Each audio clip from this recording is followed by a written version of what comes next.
want to say how and why is mental health so important? What's the big deal about it? I know a lot of people suffer from it, but what is the big deal? What are we concerned about as citizens in Nigeria? Thank you very much. I am most appreciative for having me on this program. I really, really am grateful. Now, thinking about the issue of mental health as it, with regards to Nigeria, it's something that can never be emphasized. We need to keep talking about this thing. We need to increase our knowledge level around the subject matter of mental health, because it is the core of productive living.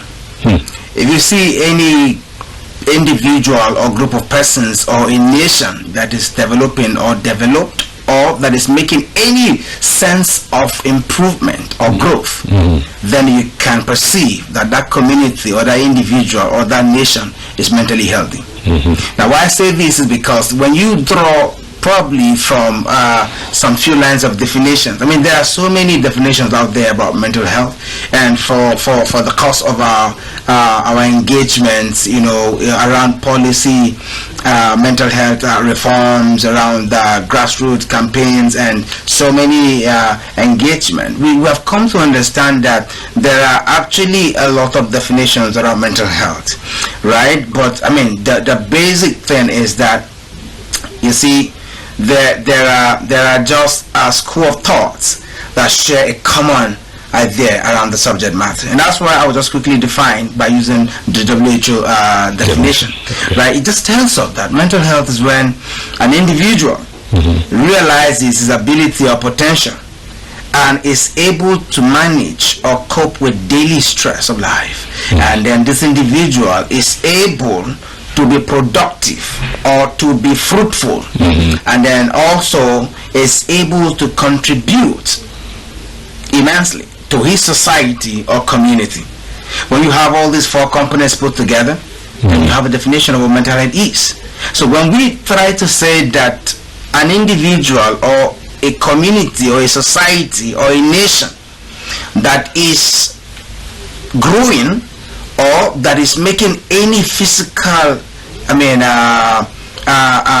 development is mentally healthy, is because of these four components. All right, let's go over them again. Now, when you have an individual or a group of people who have identified their potentials.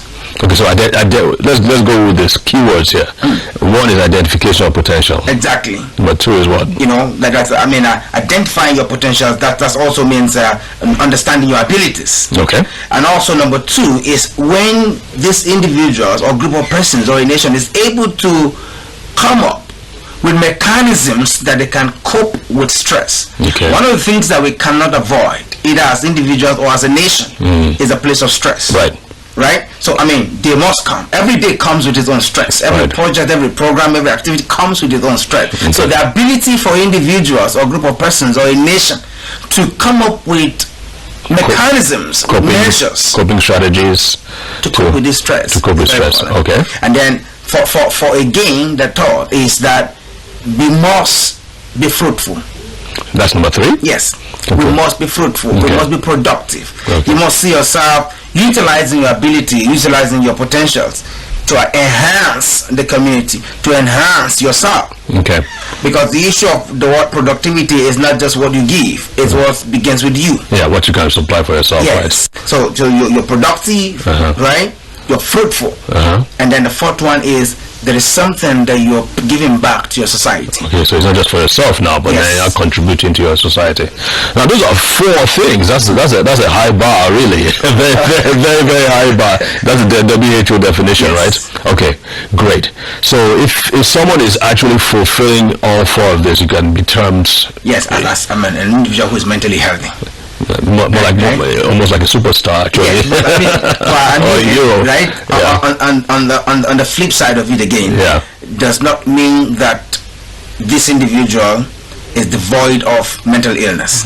Okay, so you can still be struggling with one thing or the other. Yes. Even though, but at least to some degree, yes, he's meeting these four basic needs. Okay, so that's really interesting. We need to talk about the issue of depression in this country. Over 300 and above million globally are suffering from this disorder.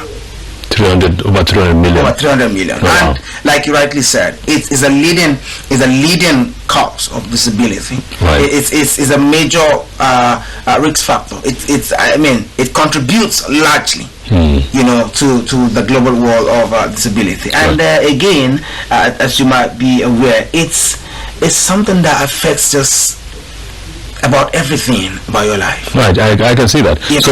So with your wife, it was like she was having these disappointments, and then you sank in No, depression. I mean, it's not just about her. Okay. Myself.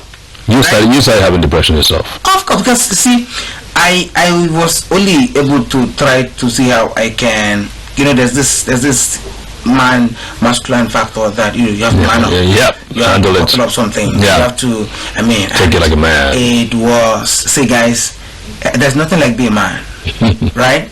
If you need to speak out, please speak your mind. If you need to reach out to some folks, reach out to some professionals, you know, please do. I can tell you that. But I mean, that wasn't even our story, because when we tried to reach out, we didn't even know where to go to, right? We didn't even understand what exactly was wrong, but we just knew there was something wrong, right? And it was so terrible. But again, we kept changing hospitals because we thought maybe it was the problem of the personnel in the hospital who were managing the situation properly or something. You know, kept changing. In fact, we got to another place. This guy had 30 years of experience as the gynecologist, blah blah blah. But I mean, the third time again happened, right? So it's something that, like I said, it's a very deep story. Right.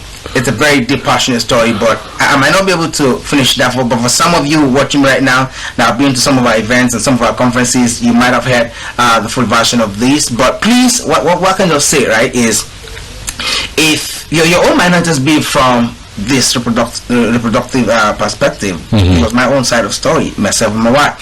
So I mean, whatever it is you're going through, that you feel your ability to cope, your ability to manage it, you know, that the resilience is no longer there, please speak up. You need not, you know, suffer alone. You need not die in silence, right? It's very important you speak up, and that's why I will also advocate, right, like we've always done, you know, that this sensitization and campaigns around mental health needs to be increased. You know, the government, you know, and other agencies need to see that there is an urgent need to prioritize the issue around mental health in this country. Right. I mean, thank goodness. I mean, 2017, when it was World Health Day, we talked about this subject matter of depression, and then we called the federal government and some related authorities to see how they can help to build more mental health assessment centers, to also build more centers, more facilities that can care for the mental health of Nigerians. You know, I mean, but thanks goodness, I mean, some few months, I mean, down the line, distinguished Senator Tinubu, I mean, did mention it in the House, and then he spoke about it, and then now we're also seeing that conversations are also bubbling in the red chambers, right, around the subject matter of the bill, around the subject matter of having a commission for mental health. I mean, so many things are already beginning to happen, but we need more of this. We need to see more of the engagement. We need to see more of how government is going to like also consciously invest in mental health of Nigerians. Fantastic.